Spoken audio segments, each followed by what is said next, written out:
George, how are we doing for numbers? It looks like there's quite a few in. I will resend Florence the link, but otherwise it's looking like a lot of people are back in.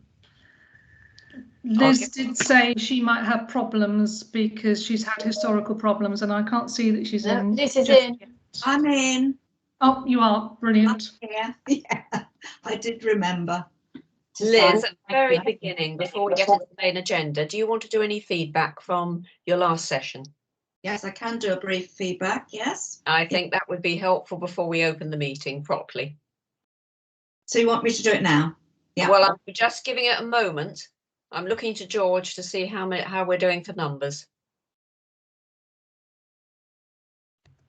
George, you're on mute.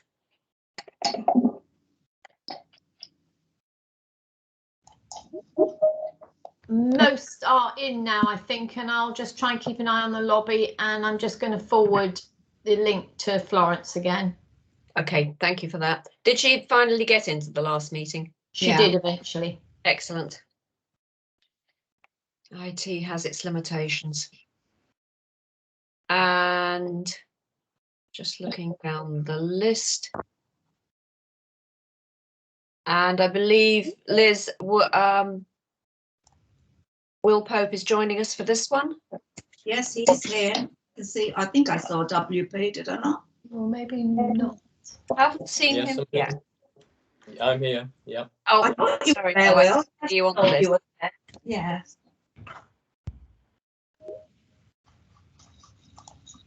Clive coming in.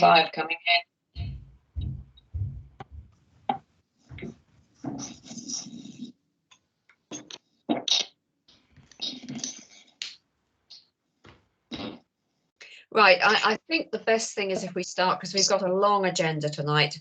And for those of you who've been in the first meeting, you've already had an hour plus. So I'm going to start, but before I open the meeting properly, I think there's some information that you would all like to have from the closed meeting, which the governors have just come out of. And Liz, I'm going to hand over to you. Right, obviously the closed meeting was extended because we were in the process of the nominations committee had to take to the full council of governors their recommendation following the interviews last week for the interim chair. And I just want it to be known that at the interviews, it was a unanimous decision on the candidate we selected for various reasons. And the Council of Governors have also unanimously agreed that we ask Jude Chin to become the interim chair until we appoint a substantive chair. So thank you, Jude, for standing for that position. And thank you to the governors as well for their work on that. And I also, at this point, because it's very difficult for us really in this situation with screens in front of us, and by the end of the meeting, I'll probably be hoarse and everybody be tired, to say thank you to Sheila. It's not easy for Sheila being here in the, to hand over to somebody else. It's so, but I would like to thank her for the years that we've worked together at the West Suffolk Hospital, and I think she's done a very good job, and I know that she will go on to doing other things. So thank you, Sheila, for all your work, and I know that the rest of the people here will also send their best wishes to you. So thank you. Thank you very much indeed for those kind words, Liz. And first of all, Jude, can I very much welcome you? And Jude and I will work starting tomorrow morning on a smooth and orderly handover. I think it's a great choice. I've only worked with Jude for a short time, but I've been hugely impressed by his calm and measured approach to things. And if ever there was a time we need calm and measured approach, I think it's probably now. But thank you for your kind words, Liz. I've been very proud to be part of West Suffolk.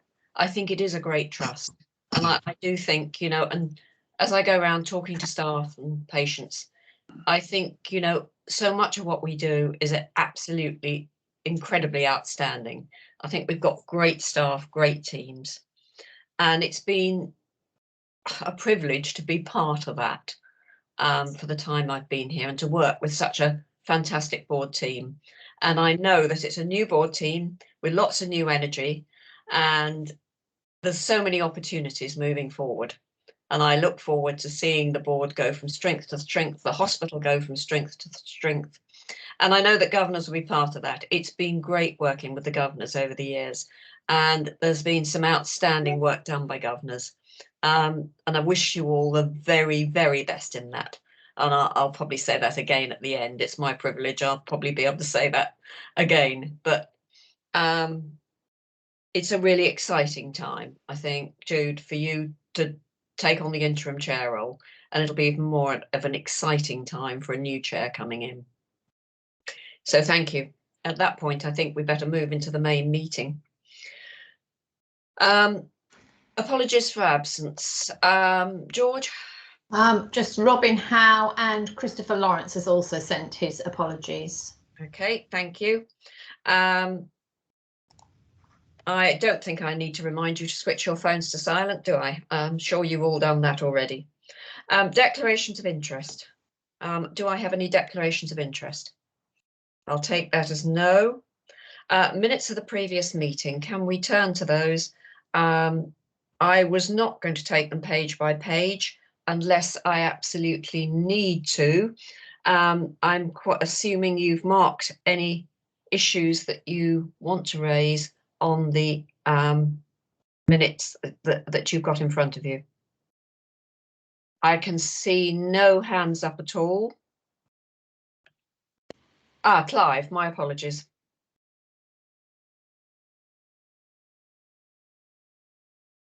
Clive, you're on mute.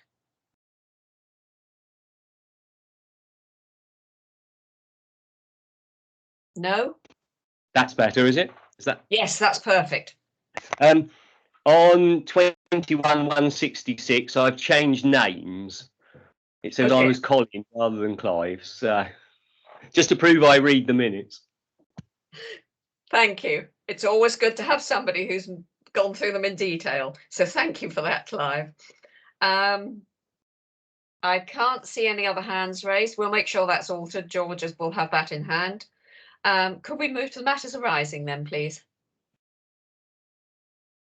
And we've got one item open, which I don't know if anybody wants to comment on. It's a George and an Anne issue. Is there anything you want to add, Anne? I can't see anybody raising issues around it. I'm not terribly familiar with the routine of sending out the FT newsletter, so I'm hoping George will be able to help me out here.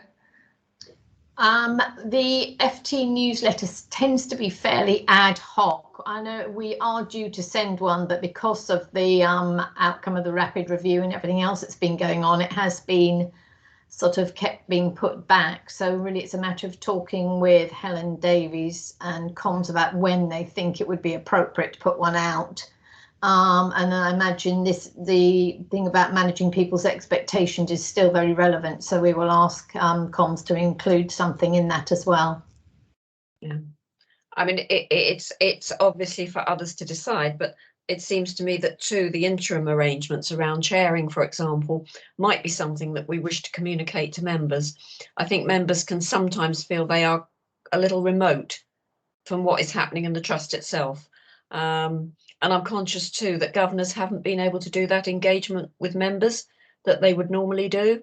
So I'm not putting pressure, you know, it's up to you, Jude. But I think it might be timely for something to go out.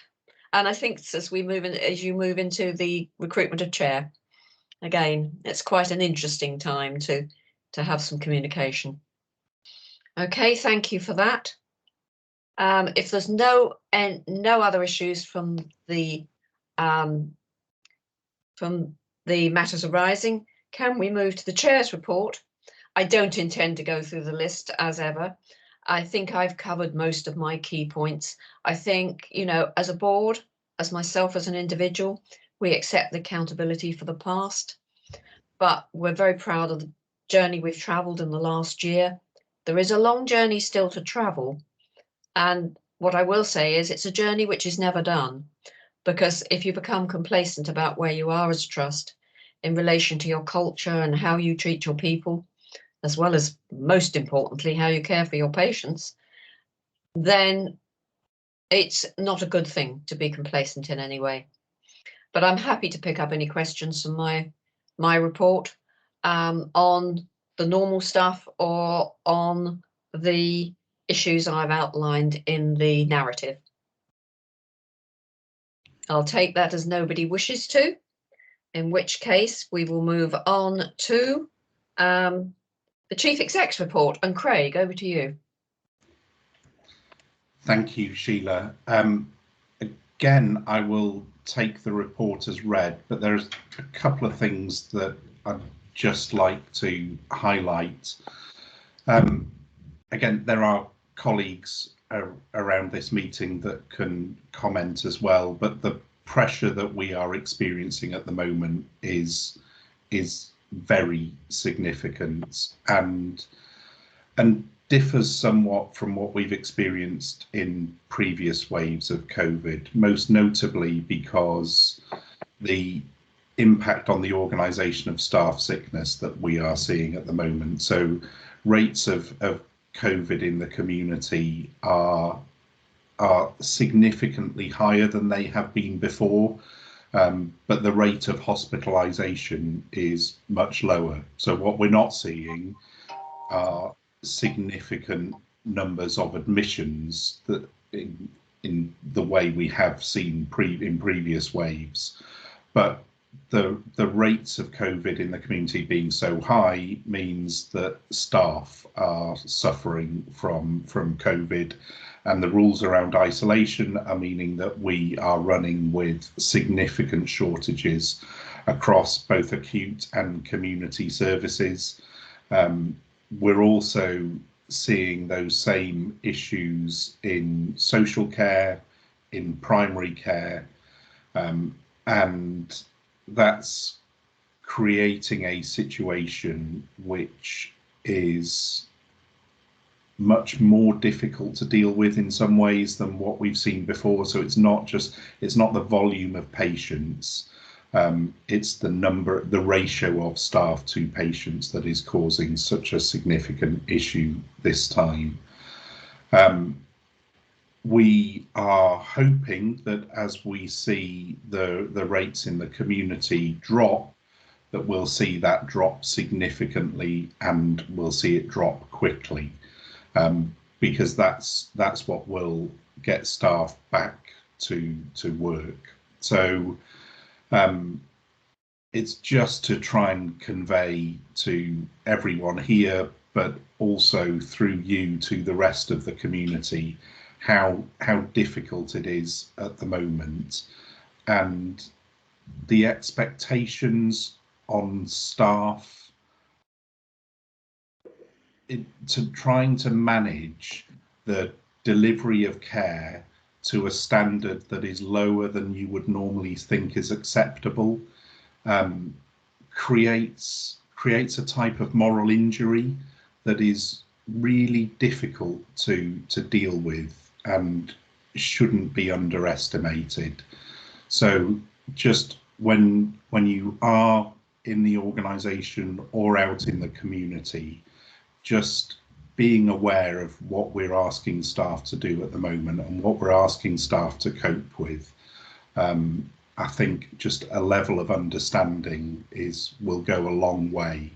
It is really tough at the moment, and I know that there is a real feeling that we've been through this all before and that we should be getting used to it.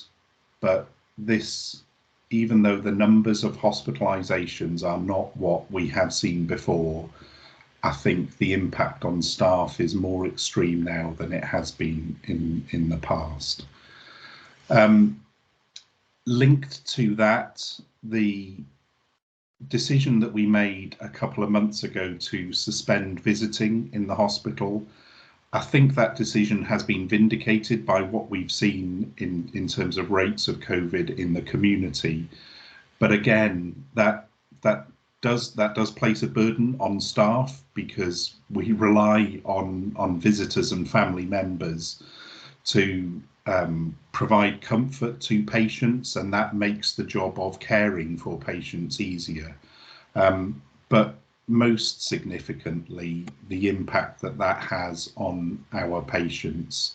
So I see every letter of complaint that comes into the organisation, and there are a number that are coming in at the moment around the denial of visiting rights to family members. So that again has an impact on our patients. We know that some of the issues that we've seen in the community over the last couple of years in terms of the impact on mental health that's created by increased levels of isolation in the community, we're effectively creating that sort of isolation within the hospital for very good reason. So it is all about trying to guarantee safety, but I think we need to be cognizant of the impact that safety guarantee has on other aspects of people's lives.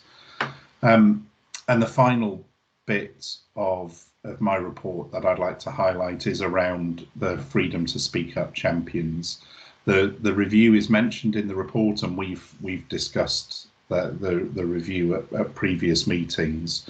But the way we will improve as a result of the review is through the increase in transparency, and part of the way we'll deliver that is through the Freedom to Speak Up guardians, and as detailed in the review, the increased number of Freedom to Speak Up champions.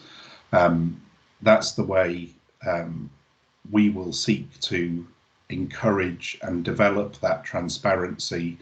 And I think we've already started to see some of the benefit of those champions being in place, but it will take a while, and I don't think it's a job that will ever be finished. But what we will do is we're committed to telling you what we're trying to do in order to increase that transparency, and you can see some of that in my report today, and you'll continue to see that presented in future reports.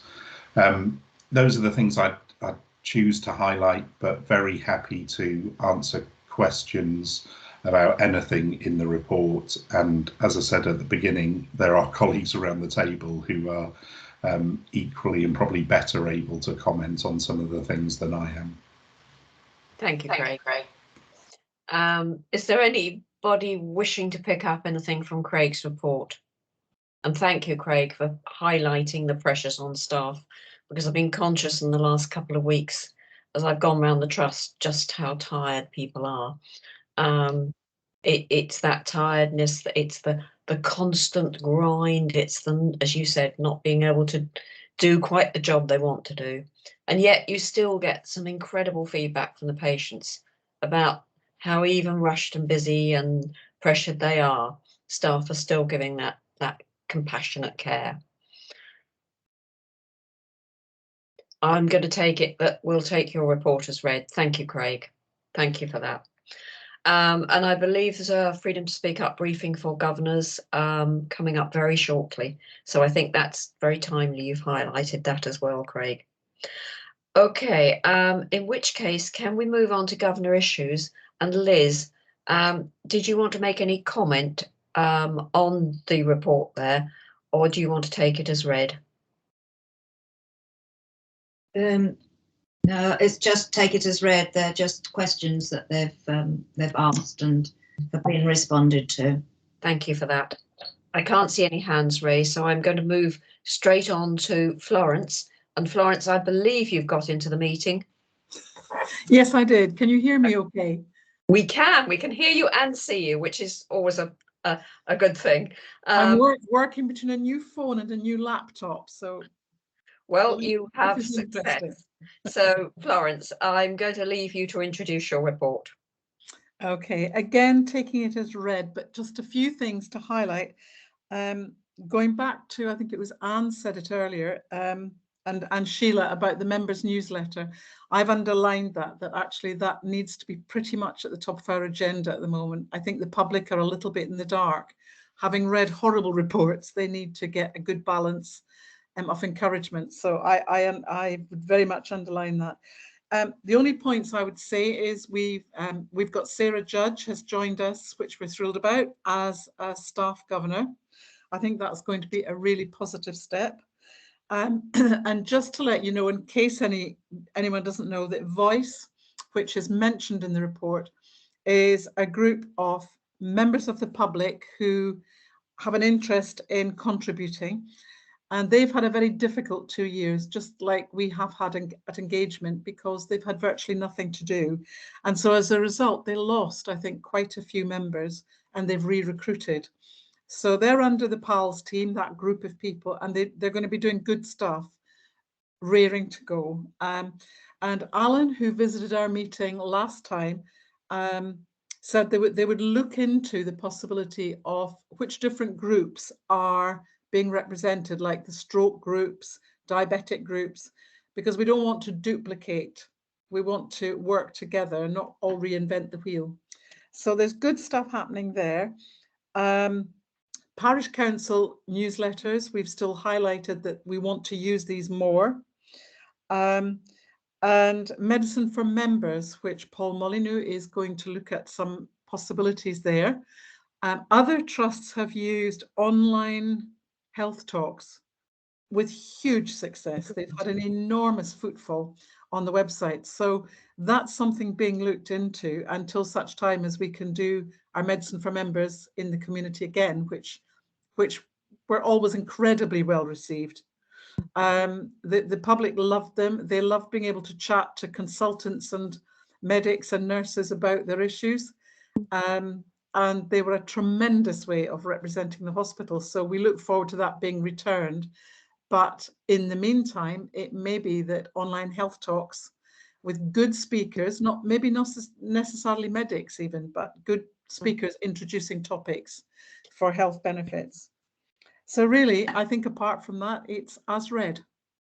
Sounds like a group of fantastic ideas. I love the fact you can do those things online even before you can restart them in the flesh. So that's really good. Jane, you wanted to come in?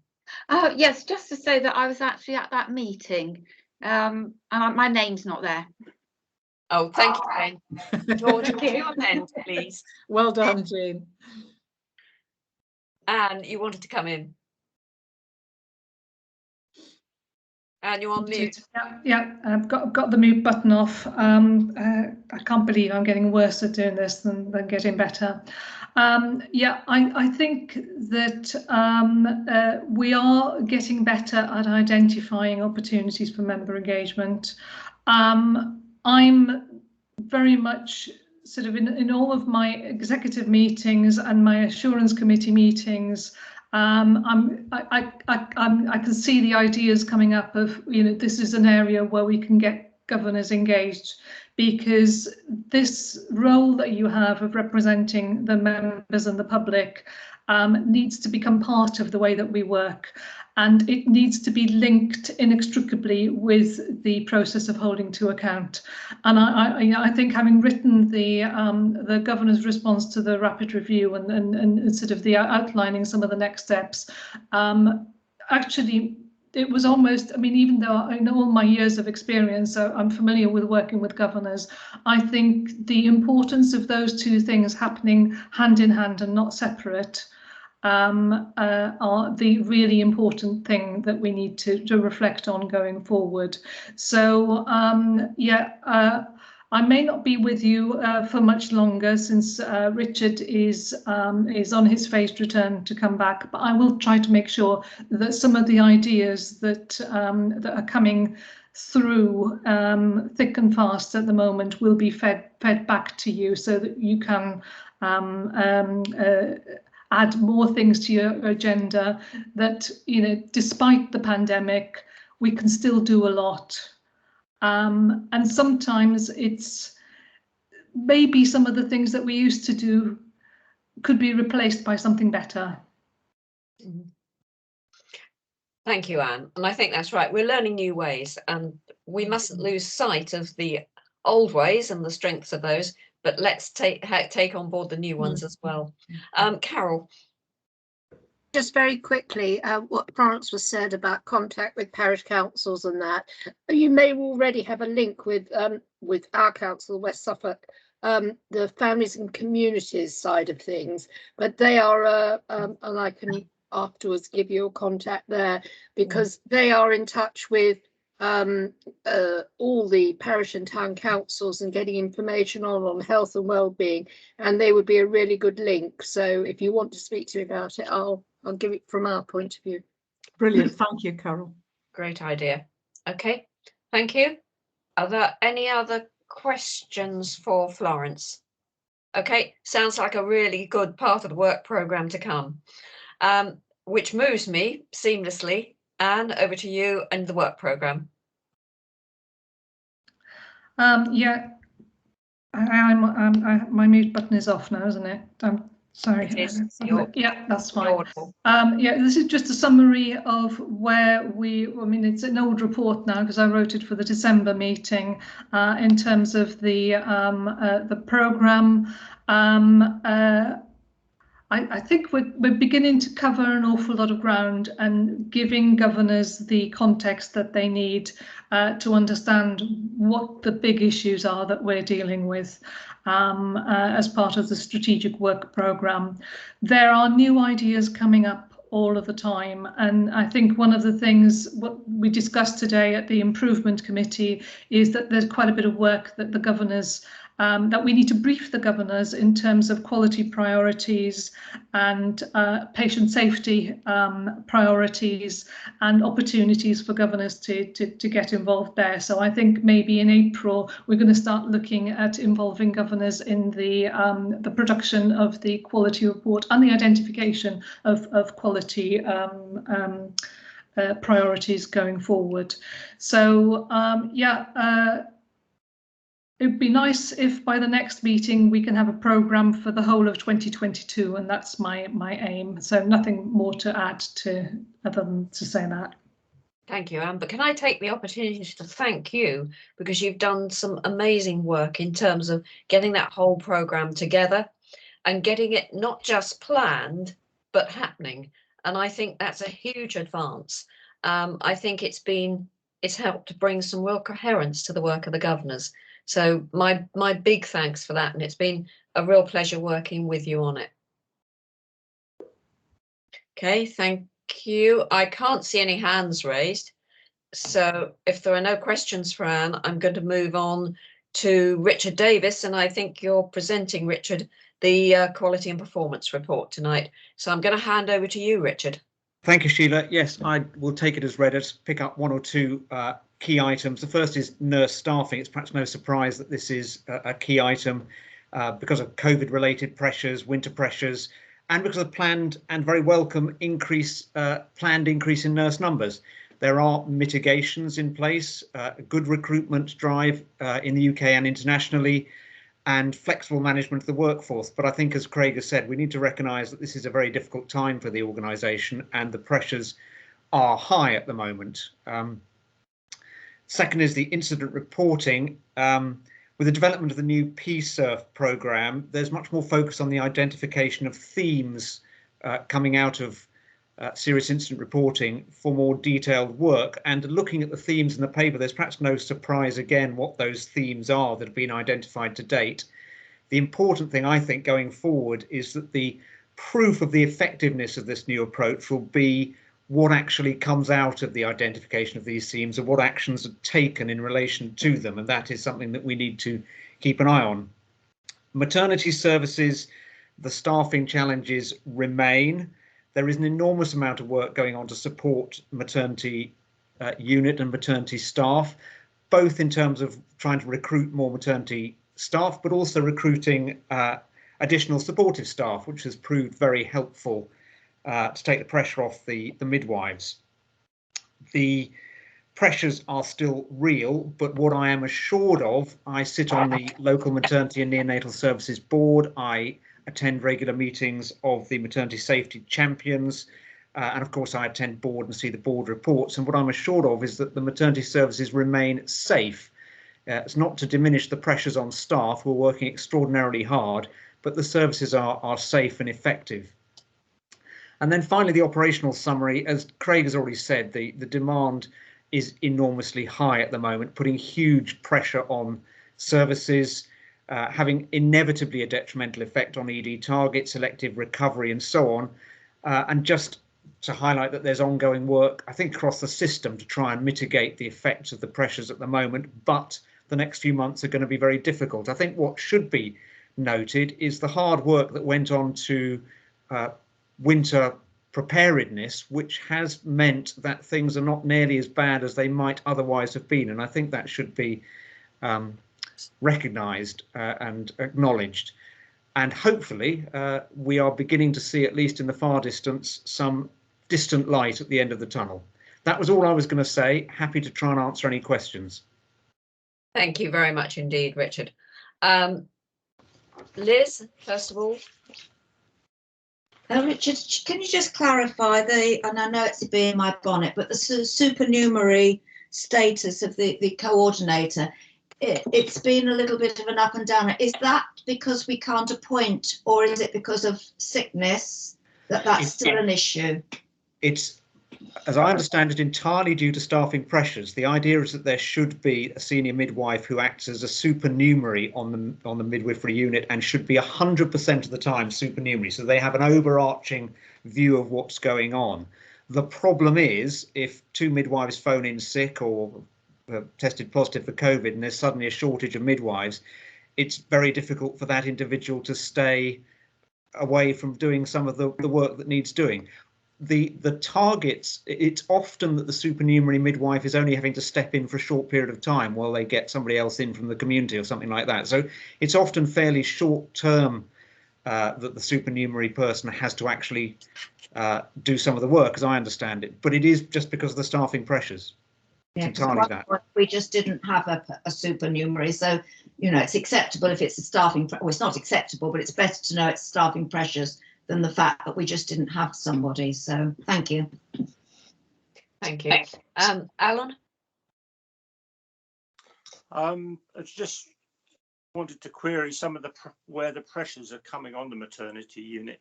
I understand about staffing. That's quite straightforward. Has there been an increase in the birth rate? No, I do not believe it has been an increase in the birth rate. It remains, I think, relatively stable, and in fact, at times slightly below the target that we set for the maternity services.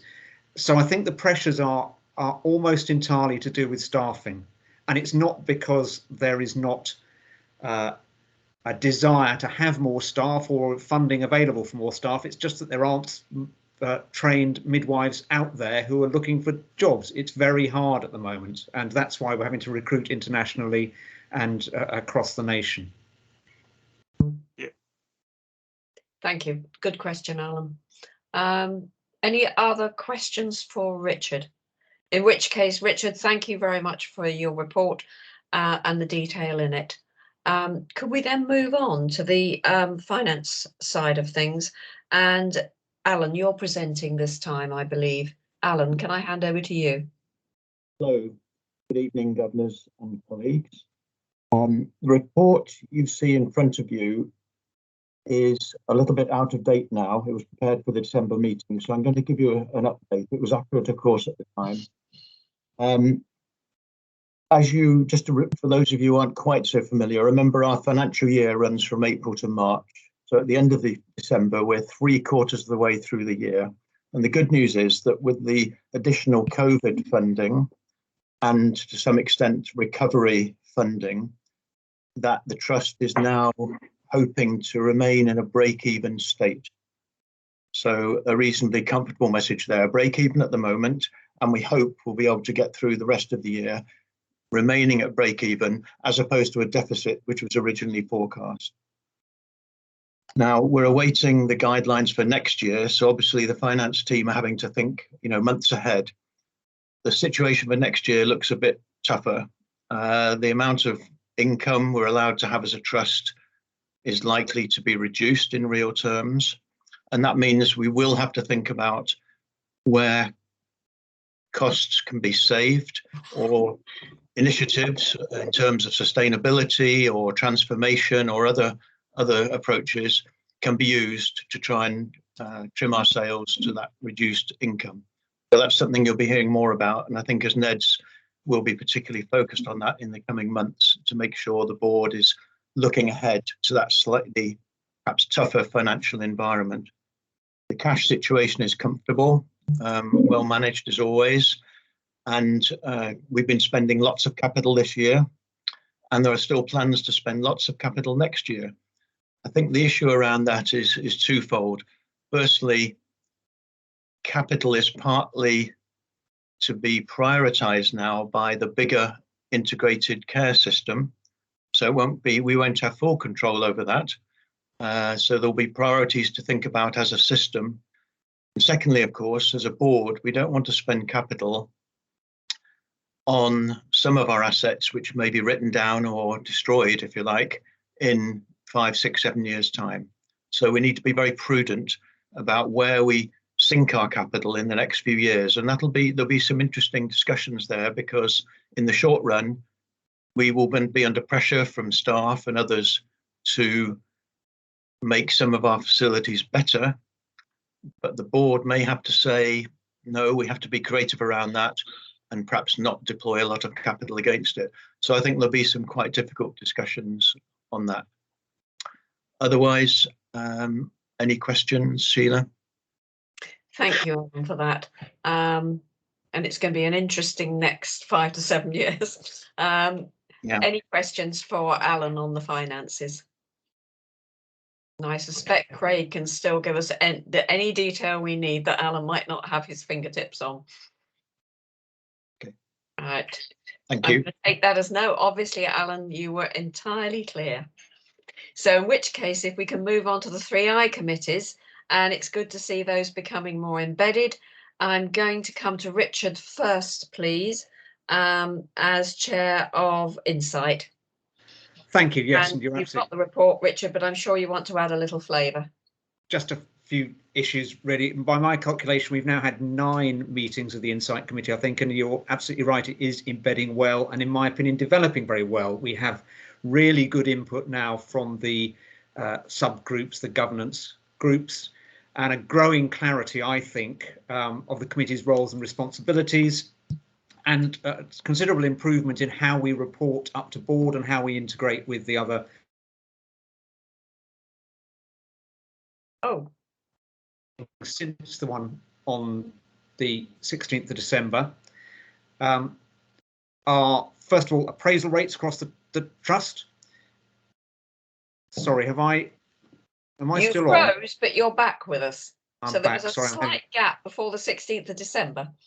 Terrible difficulty with my Wi-Fi at home. I do apologise. If I disappear again, I'll come back. So there has been another meeting of the committee since the 16th of December. So the paper you've got is slightly historic, but the key issues discussed at that meeting that's reported and the more subsequent meeting is, first of all, appraisal rates across the trust, which are not moving in the direction we want them to. It's not clear why that is the case. Clearly, there are some pressures around COVID and the operational pressures at the moment, but there's a feeling that this needs to be dealt with, analysed, looked at more thoroughly, and so we have communicated with the improvement committee and are hoping that they will be able to take this on and help us to develop a way to improve appraisal rates.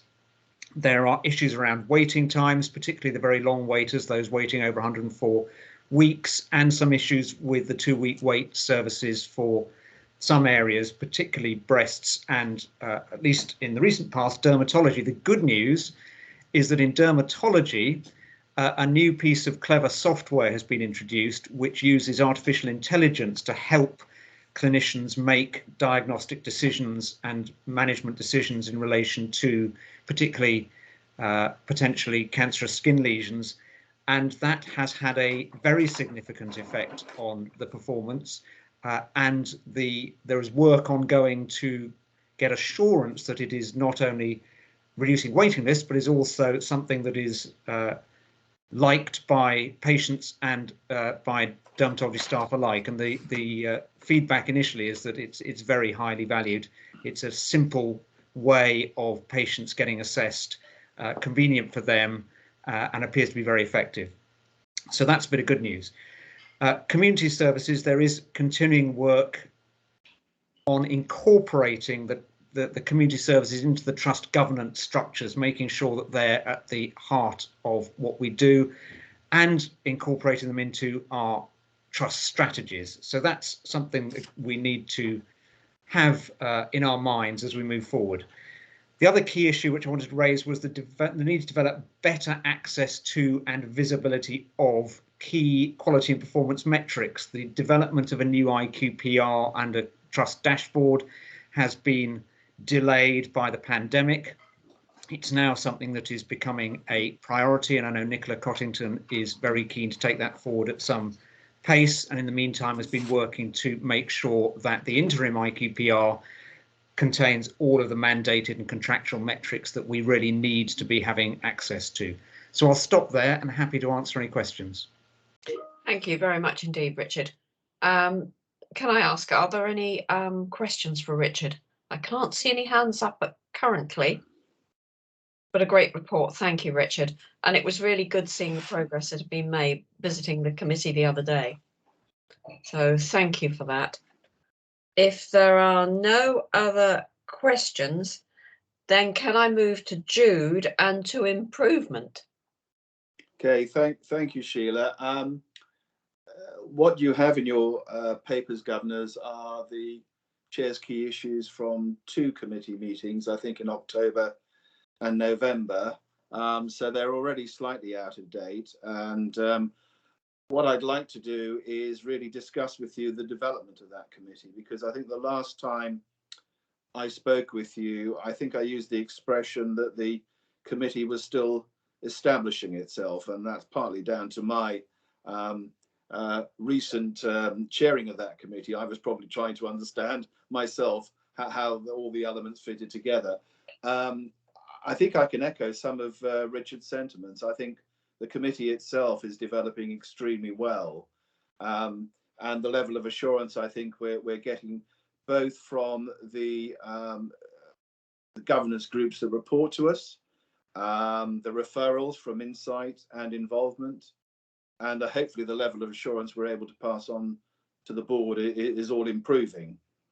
It's fair to say that the majority of the issues that we are looking at in the committee, I would probably refer to as legacy issues, in the sense that they are either sourced from our PSERF priorities, which again I think Richard touched on, for the current year, and those priorities take us through to the end of March because they follow the financial year, and also some of the legacy issues from the CQC improvement program, which we're still looking at.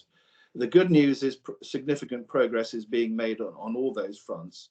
And one of the challenges for the committee right now is to come to a view as to when significant enough improvement has been made to return those areas to business as usual. Because I think Sheila touched on this earlier, that the improvement journey is never done. So in theory, we could keep looking at some of these issues forever, and we will never get to, if you like, 100% completion. But we need to be confident that enough improvement has taken place so it can move back into the normal governance process. Some of the issues we're focusing on at the moment are how the governance structures work with the specialist committees. We've identified some 26 committees that operate within the hospital. We don't believe we've necessarily captured all of them. We suspect that some of them, there may be overlap. And so there's an exercise that will go on shortly to look at that structure and identify where we can perhaps have some synergies by aggregating or collapsing some of those specialist committees, and also being very clear in how those committees report up through the governance structures into the 3I committee. So that's a very important piece of work. Also touch on the work on the data set, the database, because the dashboard itself is going to be an important element in our governance structure. and it's now being worked on in terms of specifying what that should look like, the various purposes it has to serve, and also the time frame in which it can be delivered. Because, as you can imagine, I think there are very different requirements from different parts of the organisation, and we have to make sure that those are coalesced and captured and are deemed to be practical in terms of delivering a project. So there's a lot going on, but at the moment I think we're in a very good place in terms of the areas that we're looking at and in terms of the programme we have going forward. Happy to take any questions on the CKIs. Thank you very much indeed. I can't see any hands raised currently. Yes, Liz. I've just got a couple of questions. One of them was, you mentioned this specialist committee, the specialist committees, and I was just interested, and you've just mentioned how many there are. I'm not asking you to tell us now, but I think governors would be very interested in just having some idea, a general idea on what sort of committees you're talking about there. So that one. And the other thing was to do with the learning from deaths thing that you put here, where it talks about concerns regarding the low number of preventable deaths. I think that might be something that we as governors would find a little bit, not concerning, but we'd be interested to know whether there's an outcome to that one, because that could have a significance with regard to public confidence, etc. So just those two areas, really. Okay, can I deal with both of those? Thank you, Liz. On the specialist committees, as I said, we're going to have a look at how those are currently operating and how they fit into our governance structure. And I think once we've done that exercise, and once we are confident we've identified all of those specialist committees, I think that would be an appropriate time to share that information with you.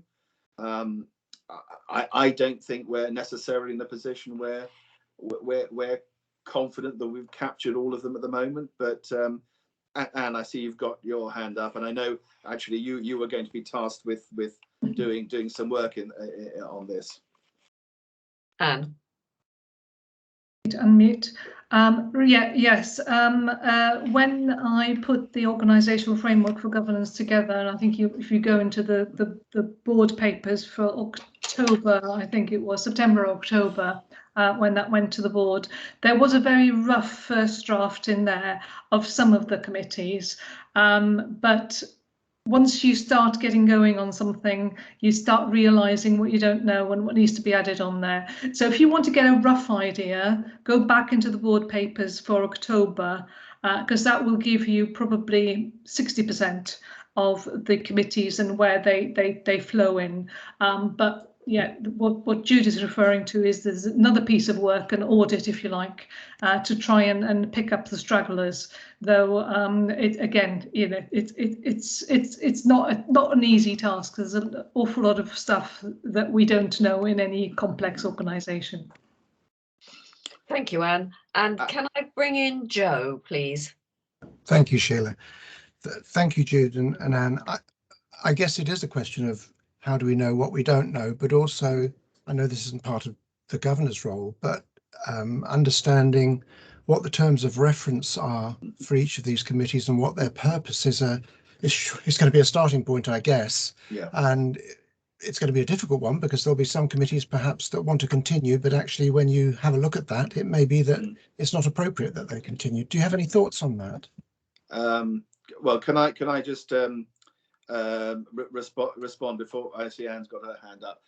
These were exactly the issues we were discussing in today's committee, Joe, and I think there is a piece of work to be done to clarify those terms, particularly as regards to how they're helping us with the assurance we're looking for from each of these areas, because normally they tackle specific areas such as ulcer prevention, for example, and we need to make sure also that there isn't any significant overlap, because as you rightly point out, if we've got two committees with overlap, then we can either consolidate them or at least adjust their terms so that we are reducing the level of effort, if you like, that they need to undertake. But Anne, you've got your hand up. Anne. Yeah, I think you've covered what I was just going to say. Terms of reference are really important, but I think what's important as well is that they are consistent, so that the reporting relationship with the parent committee is there is an equivalence there across the board. Yeah, thank you. Thank you. I'm glad you touched on duplication, Joe, because I think we're better at establishing committees than we are at dispensing with them or bringing them together. Yeah, thank you. Thanks, Sheila. Can I respond also to Liz's point about learning from deaths? It's an issue that's been identified both by the Insight Committee and by the Improvement Committee, and we are concerned about the low levels of preventable deaths. They do appear to be lower than comparable trusts, although I think we're still trying to get some data on that. So the way forward on this is actually, the proposal came from Richard, in fact, to have a meeting of the chairs of Insight and Improvement, to involve Paul Molyneux, and to discuss a number of specific issues around how we score preventable deaths, looking at some of the benchmarking to make sure that we understand how much of an outlier we are, if we are, and also to look at the whole process of reporting. So that's being taken forward, really, with, if you like, a working party to look at it.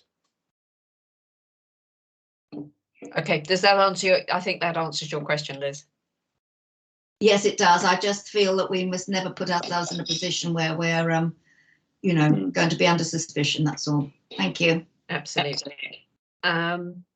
If there's no more questions for Jude, Alan, can I move to Involvement Committee, please? Okay, the third eye. Firstly, a big welcome to Florence, who will be representing the governors being engaged with this committee, which was an important breakthrough, I think, from our point of view. It'll be exciting, especially with all the increased member engagement and involvement that you're planning for the next year or so. So hopefully that will be really good and will be an extra conduit to feedback to you as governors, some of the things going on culturally in the organisation. 3 quick comments on some of the content of the meeting, though. The first was the inpatient survey. We were rather disappointed that we come out very average.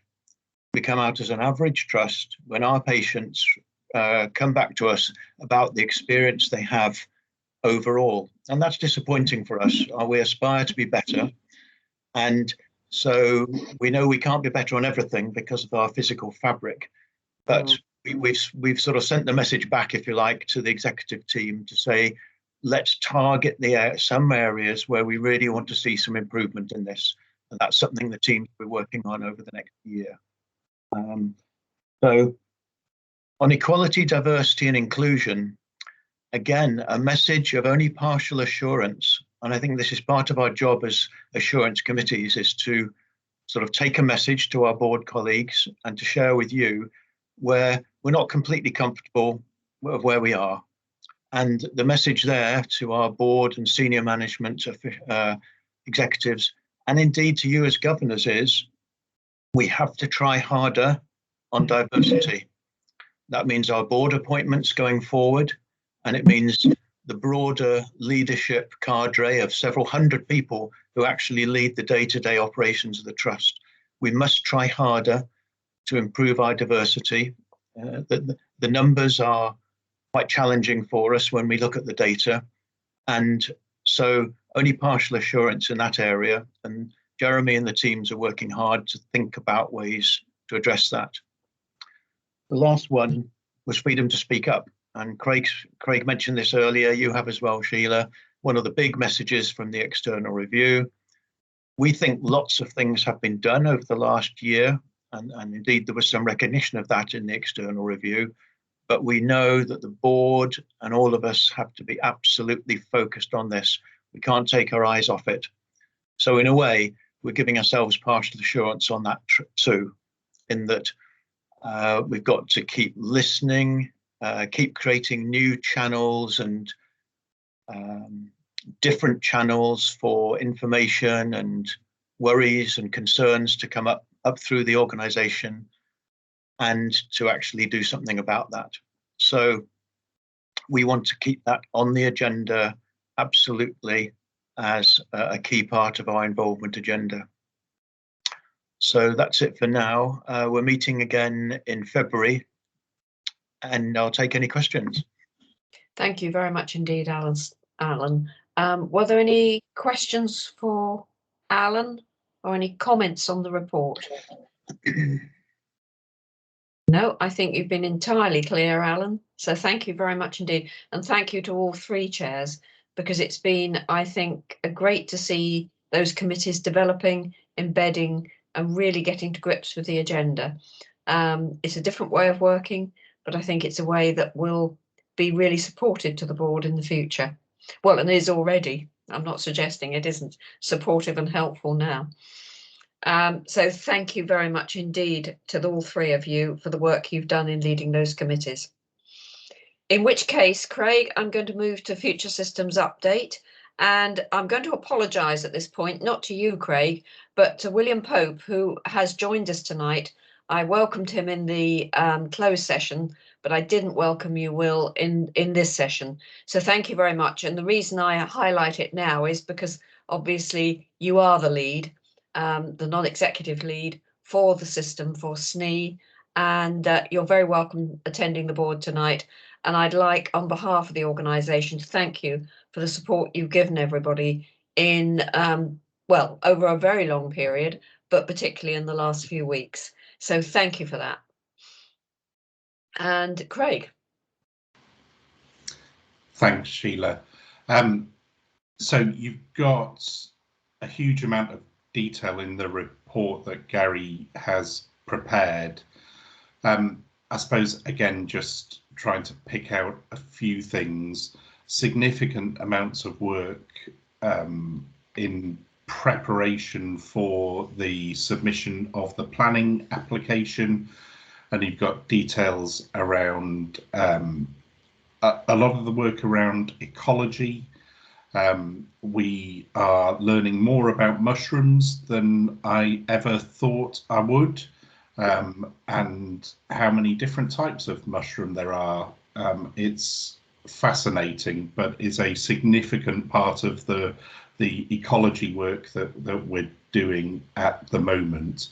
All of that is about preparation for the planning application, and we're working very closely with the colleagues at the local planning authority.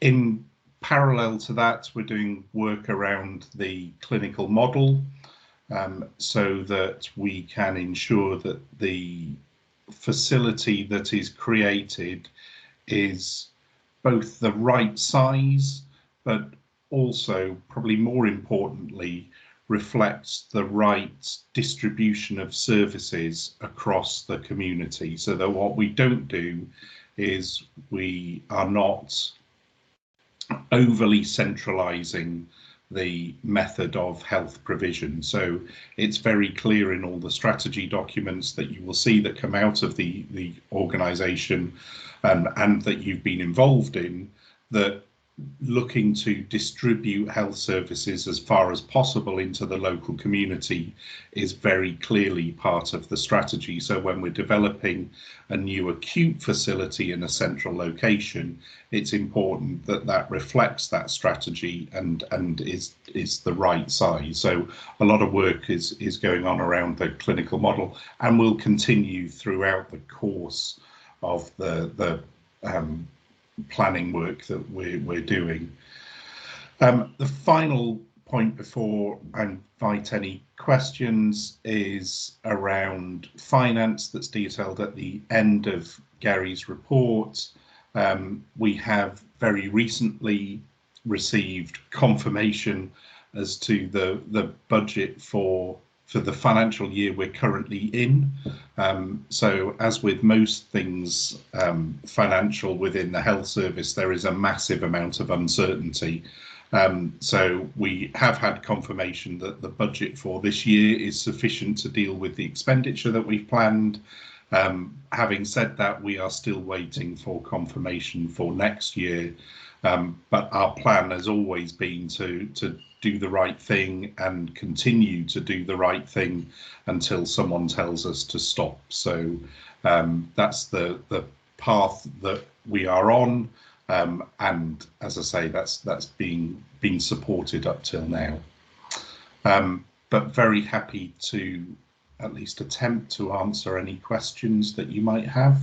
I think Gary will come back to the Board of Governors in the very near future. I know he does. He is doing regular attendances at this forum, and he's probably due another one soon. So, okay, thank you, Craig. Were there any questions? It's a very detailed report, and it's very exciting because planning permission is potentially quite imminent, and that really will make a difference in moving the whole scheme forward. So thank you. Please can I note our thanks to Gary for the preparation of the report as well, and look forward to his next visit.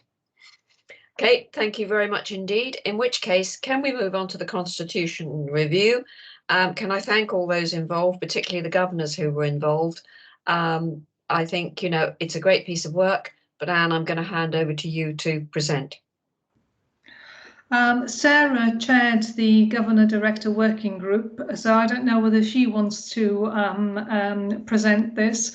But before I hand over to her, I would like to thank Clive Thomas and Sarah for joining Jude and Nick in the Governor Director Working Group.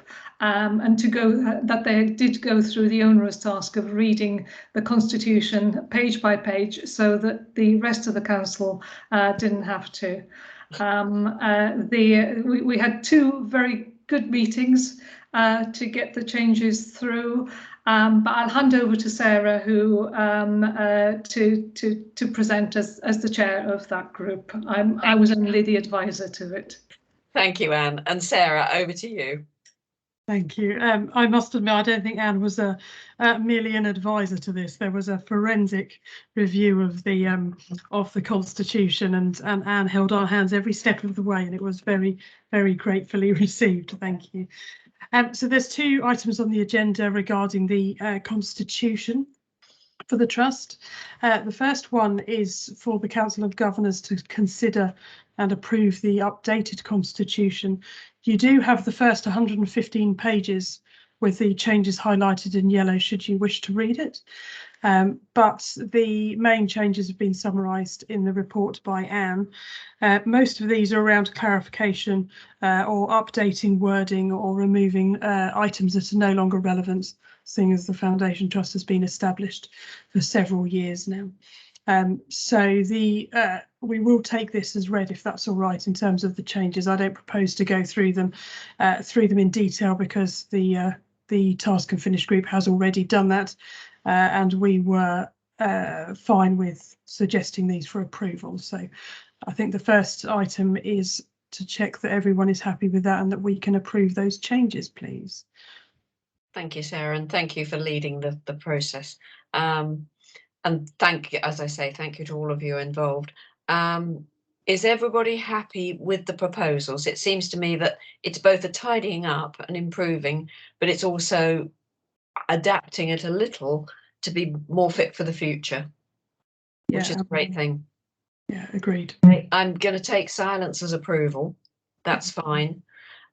So are you happy to formally approve?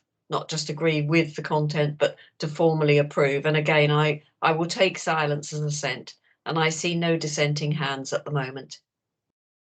So thank you, Sarah. That's right. Okay. The other second part of this, which I think is item 17 on the agenda, which was part of the review that the governors asked us to do as part of the review of the Constitution, was to look at the size and composition of the Council of Governors, in particular as to whether volunteers should be considered as staff governors or public governors. There was different views from other trusts, but the committee decided that we should continue with volunteers being public members for the future in the meantime. And then the second part, which we're asking Council of Governors to approve, is to stand up a standards committee to review and put in place a standard operating procedure to investigate any alleged breaches of the Code of Conduct for Governors, because that's something we did feel that the Constitution was a little light on and shouldn't unilaterally be decided by ourselves. So we did want to put in place a standards committee to review that and get that process underway. Thank you, Sarah. And I've got a couple of questions being raised here. Jane, can I bring you in first? Thank you. It's just a very small point on page 26 of the Constitution document, Annex 1. It talks about the public constituencies, and I think this came up before. It says Forest Heath and St Edmundsbury wards, they don't exist anymore. It's all West Suffolk now. Just a tiny point. Thank you, Jane. It is rather important, though, as we're trying to bring everything up to date. Okay. Before the next change, and then we'll need to alter that again. Alan, can I bring you in, please? Just make an observation about volunteers. I'm a volunteer who is a public governor, but I do get staff members wanting to talk to me, and I encourage them to go and talk to the staff governors, not to me. But there is an issue there. They just see the governors as covering anybody, really, as a general thing. They don't make a distinction of a lot of the staff. Anne, you wanted to come in on that point. Sorry, Anne, you're on mute. Muted again, getting it wrong. To be honest, once you're part of the Council of Governors, you're part of a collective. So I see no harm, given that you are in a unique position. If staff members do come to you and you feel that you want to feed back what they have to say, I mean, your duty as a governor is to members and the public, and members include staff members and include other stakeholders, and the public obviously includes patients, but it's a very wide remit. So I wouldn't feel restrained by being a public governor if you're talking to a staff governor. And I would say also the same to other public governors and to staff governors as well, because you may well be approached by patients and public. So I don't think we have to keep the boundaries. I mean, there are boundaries in corporate governance that I lose sleep over. This isn't one of them. Thank you, Anne. I think you're absolutely right. Were there any other questions or comments? We have a recommendation there then to establish the Standards Committee. Again, I'm going to take silence as assent. I don't see any hands raised as a concern. And again, this seems to me to be an improvement on where we are. You know, and I think it's been a great piece of work. As I say, tidying up, reshaping it in a way that makes it fit for purpose for the next stage of the journey. So thank you, Sarah, for your chairmanship. Thank you, Anne, for being, I'm sure, a very good advisor to the committee. And thank you to the others like Clive who were involved in that piece of work. Thank you all very much. In which case, could we move to the nominations committee? And again, I think we can probably take that as read, but is there anything else that anybody wish to raise from that? I think that what is very clear now is that the order of recruitment will change, because actually it's really important that you appoint the chair and that the chair is part of appointing the new chief executive. But I'm sure it can still be a swift and effective process. So thank you to the nominations committee who will play a key role in those processes going forward. Okay, thank you. Liz, can I come to your report from the lead governor? And can I thank you particularly for all the work you've done? And I'm very conscious, Liz, that you've had an increased amount of work in recent times. And thank you for the way you do it in the most professional way and for the support, you know, you give to so many people, including the chair, I have to say. Thank you, Sheila. And as a consequence, the list of things that and meetings I've got there is probably very short on what I've actually done over the last little while. So, but obviously this was written prior to when we were going to meet before. I haven't got anything else really to say. Florence and I do meet as well. I don't write it down there, but we do meet on a regular basis just to make sure that we're both supporting each other. I do also meet with lead governors, and at the last meeting I did discuss engagement with them, which I will take to the engagement committee, but it was very clear that there's a very differing amount of different engagement going on in different trusts, some of which is to do with hard copies of letters, some of which is to do with emails, some of which is to do with governors phoning people. And I just think that we have to get a happy medium, really, because some of it is rather, you know, time consuming and probably not very relevant. So, but I will feed that back to the engagement committee. And I had, as a consequence, the last meeting we had, I ended up having to do the minutes as well for the lead governors meeting. So I shall have to arrive late next time, otherwise I'll have to do it again. But not to worry. But thank all the governors, because it has been for everybody rather a different sort of time from when the report was published to now. So thank you very much, everybody, for all their support. And thank you, Sheila. Thank you, Liz. Any questions or comments on Liz's report?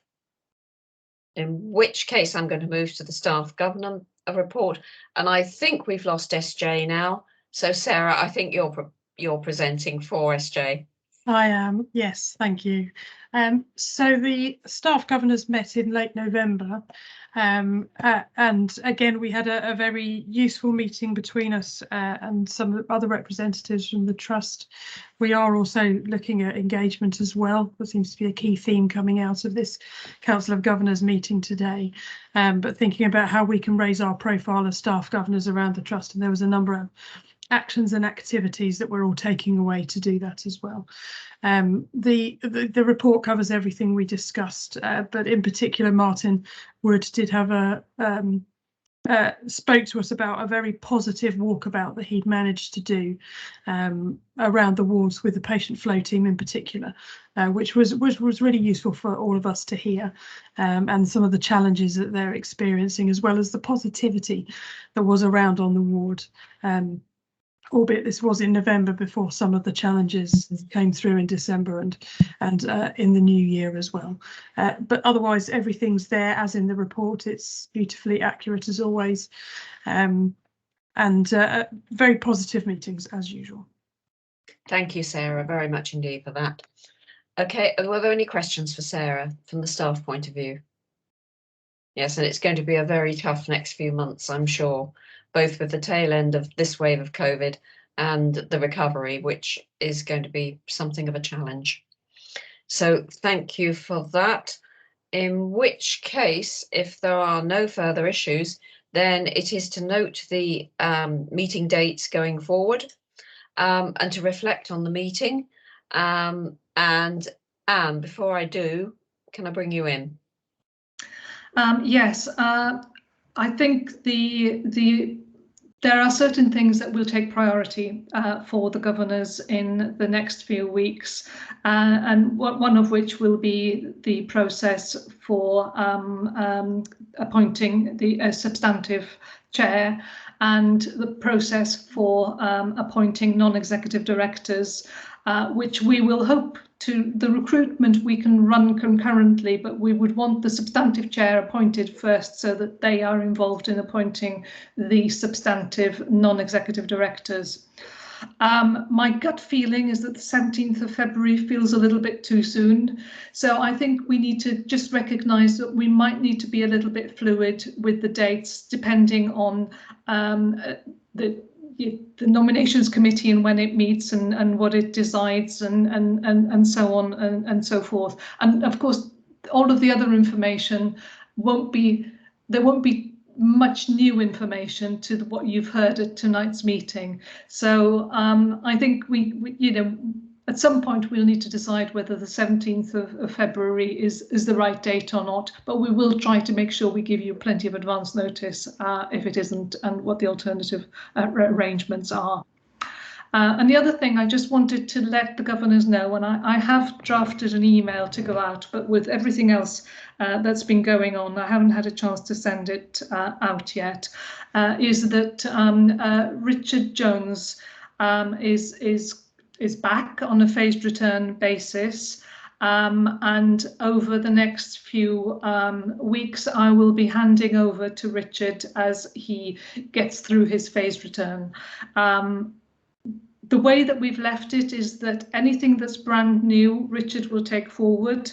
Anything that needs to be finished, because I've started, I will finish. And there may be a few projects in between that I will need to pick up to support Richard through the process. Thank you to the governors. I don't think this will be my last meeting with the Council of Governors, but to let you know that you will be seeing less of me going forward and more of Richard. At this stage in the process, please treat me as your main person for any queries and comments and observations and questions and so on. And gradually you will see Richard more and more and me less and less. So just to finish, to say I hope you've enjoyed working with me as much as I've enjoyed working with you. In case I don't have another meeting to talk to you on. Yes, thank you for all the work that you've done. Thank you, Anne, and I'll just reiterate my thanks of earlier. I think you've been a huge asset to the trust, and it's brilliant to see Richard back, and it's going to be great to have him back. But we will miss you, and the organisation owes you a debt for the work you've done while you've been with us at a particularly challenging period. So thank you so much for that. You really have been, and to use Thomas's words, which have just flashed up on my screen, you have been exceptional. And we will miss you very much indeed. So thank you. And can I say, and is there any feedback from today's meeting? Thank you all for being, and thank you the report presenters for being extremely efficient in the way you've done it. So we are a little late finishing, but not as late as might have been, given the breadth of the agenda. I will just say thank you again. I want to say thank you to all my colleagues for the support they've given me over some very difficult months, never mind weeks. I will miss you all enormously. And thank you to the governors. I have enjoyed working with you over a number of years, some of you for longer than others. So I wish you all well, but I wish the organisation very well. It's in a very exciting period. I think you've got lots to look forward to, and I shall watch with interest, because it is my local trust and my affection and my passion for West Suffolk remains undimmed. So thank you, and all the best for the future, both individually and as an organisation. Thank you. Thank you. Thank you very much. Thank you. And thank you, Anne, as well. So we could go on forever. Thank you. Yes, we've had a meeting of thanks. Yeah. Thanks, Liz. Thank you. Bye-bye. Bye-bye. Goodbye.